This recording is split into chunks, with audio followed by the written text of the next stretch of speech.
Pachpaoli police स्टेशनचे गुन्हे शोध पथक हे अवैध दारू विक्री करणारे इसमावर रेड करण्याकामी पोलीस स्टेशनच्या हद्दीमध्ये पेट्रोलिंग करत होते. इंदुता चौक येथे त्यांना एक संशयित होंडा एमएच कार दिसली.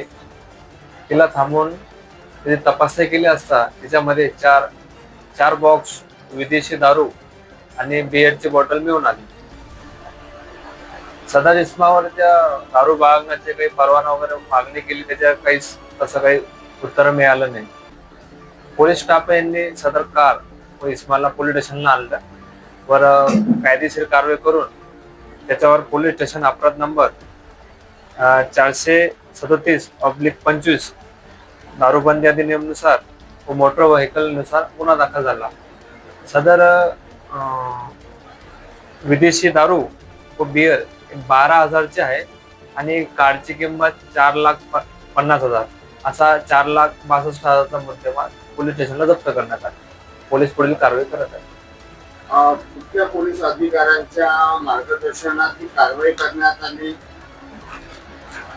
हा छापा पथकामध्ये माननीय पोलीस निरीक्षक व वरिष्ठ पोलीस निरीक्षक यांच्या मार्गदर्शनाखाली पोलीस उपनिरीक्षक Ranjit Mazgaonkar, police head constable Lakshman Shende, police head constable Kishor Garware, police head constable Surendra Tayde, police constable Pankaj Dabre, police constable Rakesh Kumar Singh, police constable Padmakar Uke, police constable Prashant Kosare या पथकाने ही कारवाई केली होती. सदरची कारवाई हे माननीय पोलीस आयुक्त रवींद्र सिंघल साहेब, माननीय सहपोलीस आयुक्त रवींद्रचंद्र रेड्डी साहेब, माननीय अप्पर पोलीस आयुक्त राजेंद्र दाभाडे साहेब, माननीय पोलीस उपायुक्त परिमंडल 3 महक स्वामी मॅडम, लकडगंज विभाग माननीय एसीपी श्वेता खाडे मॅडम यांच्या मार्गदर्शनासाठी